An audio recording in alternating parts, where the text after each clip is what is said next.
Dialogue politique Gabon-Union européenne, une deuxième phase consacrée essentiellement à des échanges sur des sujets d'intérêt commun.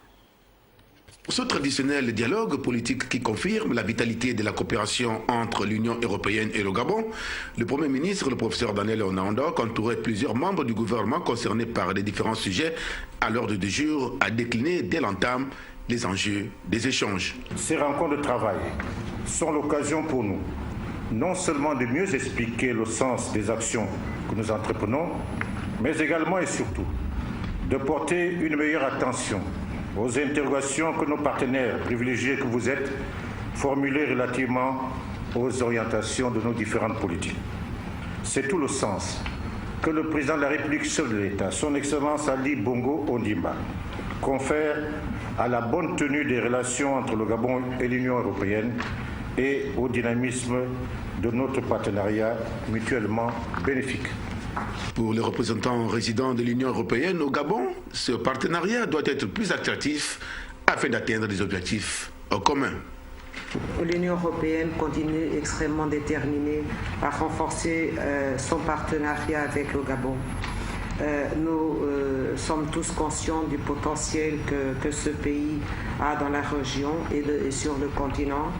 Et c'est pour nous de grand intérêt de pouvoir approfondir nos relations avec le Gabon, notamment en maintenant ce dialogue régulier sur des sujets qui sont d'intérêt commun, mais qui ne concernent pas exclusivement le Gabon, mais concernent le Gabon dans ce contexte de la sous-région et aussi dans le contexte international.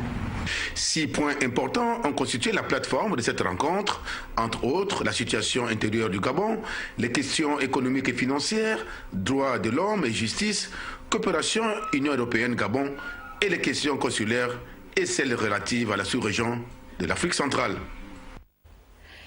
Janvier au conseil d'administration de l'Office des ports et rades du Gabon, le trafic portuaire et autres investissements de développement au cœur des travaux. Les précisions d'Olga Confort au Kinkali.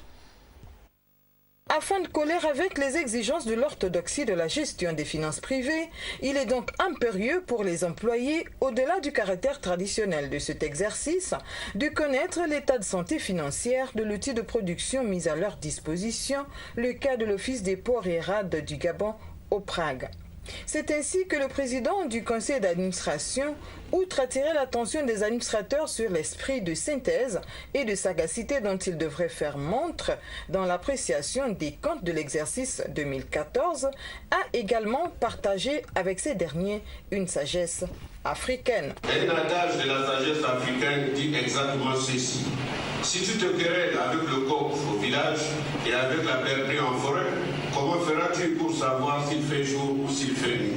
Les comptes adoptés pour l'exercice clos au 31 décembre 2014 placent les résultats en hausse grâce à un accroissement des produits d'exploitation, précise le directeur général de l'Office. L'Office des ports et rades du Gabon clôture l'exercice 2014 avec un bénéfice, un résultat net de 891 millions de francs CFA, ce qui fait une augmentation de 4,1% par rapport à l'exercice 2013.